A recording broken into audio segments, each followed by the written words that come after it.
Well, let's get into this discussion now. We've got Resh, Mehta, and Aleck Kuhudzai. Kuhudzai is Aleck's in Cape Town. I'm just going to call you by your first name, Aleck, if you don't mind. But let's pick up with ladies first. Resh, the whole human trafficking story is extremely complex, but maybe just give us your organization. What is it that that you do? I represent the International Organization for Migration, and our main mandate is to assist the government and to assist migrants with safe and orderly migration. Now, one of the offshoots of migration is a terrible topic of human trafficking. It's a crime that is international. It's all over the world, and it's basically the buying and selling of human beings for the purpose of making a profit.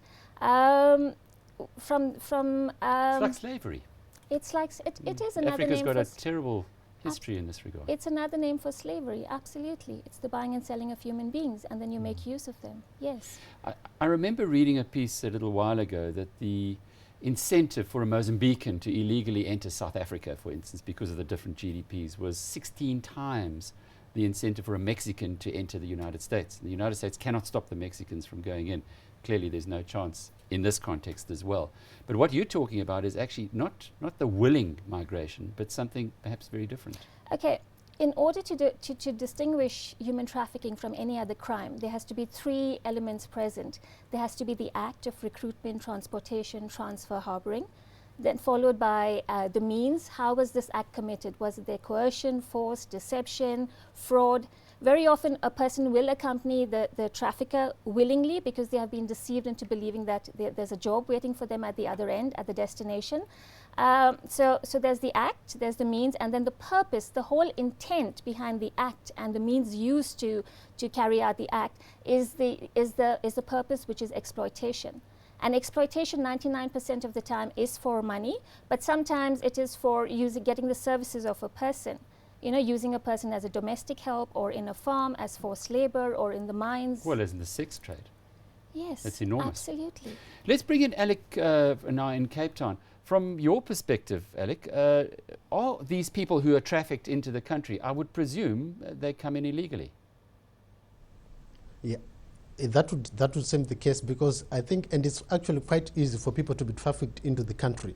For example, in the case of refugees or asylum seekers, people that are willing to lodge applications for asylum, it's very easy for them to be tricked or lured, because South Africa has a liberal system that allows them to mingle in the society, integrate in the community, and work and study.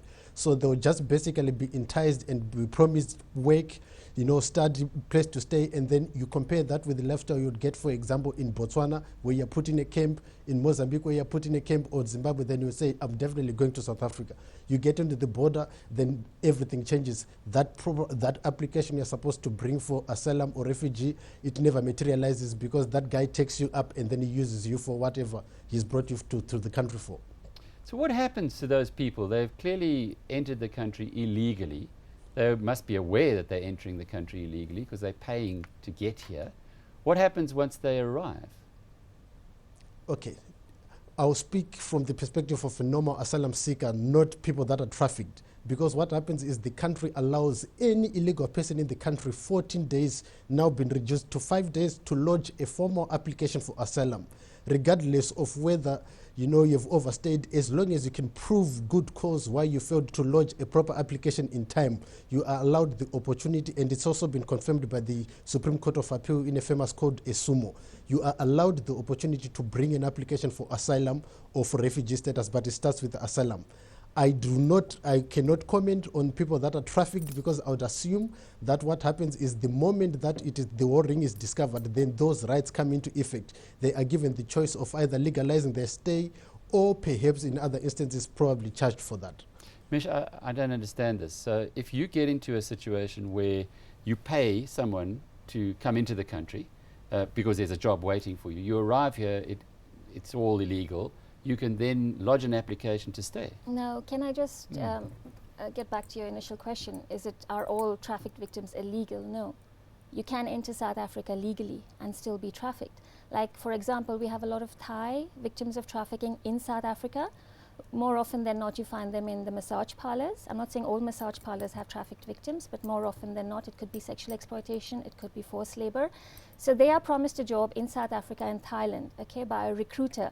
Now remember, human trafficking is organized crime, okay? It can take place within a country and across international borders. That's why the UN has passed a convention on this issue. So a person is promised a job in another country, say Thailand, for example. Their visas are arranged, passports are arranged. They come into the country legally. They come into but the country. But you can't get a maths professor to come to South Africa. You can't get a scientist, but you can get a massage person. You can get anyone to come into South Africa by promising them a job legally. No, but I'm talking about Home Affairs. Home Affairs. Home Affairs now says you have to go through the Department of Labour, which will first of all issue that visa. How's it done legally? Is it done backhand legally? No, it's legal and it's illegal. Okay, legally now with the new immigration laws, I think they have scarce skills that are welcome into the country, and if you don't fall within that, then obviously you don't get a visa. So maybe this will make the traffickers change their recruitment methods and change their idea of who needs to. How much? Let's say this lovely young lady at the massage parlor who's can't hardly speak English. To give you Thailand. The broad figure that was put out by the US. The US has a tip, trafficking in persons. How do I say it? A group, and every year they go around the world to every country, finding out how bad and how big the trafficking is in that country.